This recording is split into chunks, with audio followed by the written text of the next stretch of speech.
Over the past few weeks, timers are really saving me. I'm able to get things done because of timers, and I'll explain why in this video and how you can use timers to help yourself be more productive and to get yourself into action. So I am heading towards the end of my first semester of university, and I haven't done university in about 10 years, and so I've got to get myself back into the mindset of studying and doing assignments and that kind of thing.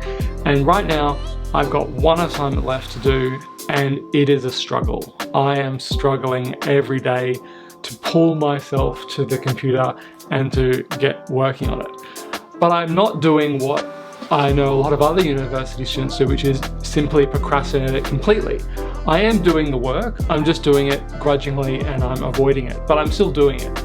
The way I'm able to actually do any work at all, because I'm so unmotivated about this particular subject, is by using timers. Now, it sounds pretty straightforward, but timers are actually really powerful. An example from my life where timers are really helpful is with my meditation practice. When I go to my group where I go and do meditation, there's a timer and everyone's sitting together. And that peer pressure and that timer together means that I do a lot more meditation when I'm part of the group than when I'm by myself. When I'm by myself, 25 minutes is probably all I can manage. But with the group, I can do days, although it's quite painful. I've got another video on that you might be interested in. But timers create something like a goal that means that I'm more likely to stick with the commitments and do the things I want to do. So, university, getting stuff done, doing something I'm not particularly looking forward to. How can timers help me with that? Well, the way I do it is I sit down at my computer, and my only goal at the start is just to get to my computer and to sit down here.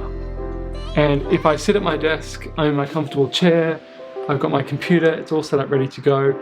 That's step one. I can pretty easily do that. But then it's stopping getting distracted by social media or by just checking my emails, and it's getting started and getting to work that is the challenge. So that's where the handy phone/timer comes in handy. And the app I'm using for this is an app called Forest. I'm sure you've heard of it, a lot of people talk about it. It is incredibly helpful because basically, if you haven't heard of it before, you set a timer for a particular period of time, and over that time a tree grows in the app.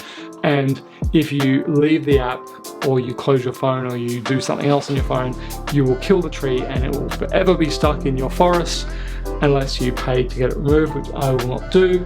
So there's a good motivation not to touch my phone.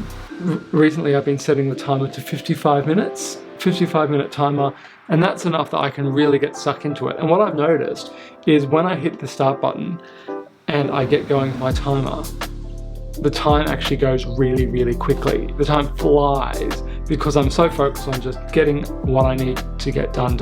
And I make sure I close all the apps that could distract me, and then I put on a really good Spotify playlist. I enjoy some different playlists, but the one that I'm studying at the moment with my timers is called Deep Work on Spotify. I really recommend it. I'll put a link to that as well. And when that time is going and I know I can't stop it, I just get stuck in and get the work done. So if you're really, really struggling, what I'd suggest you do is set a timer for 5 minutes. Use the Forest app or use some app that stops you from using your phone for that period of time. 5 minutes, see what you get done, and then set longer timers. I use this app sometimes I'm really struggling to focus on my meditation period. I'll use Forest as well, above and beyond my normal timer.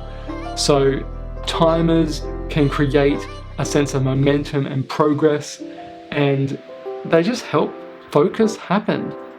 So that's my tip around timers. Use them, start small, and get longer as you get more used to using them.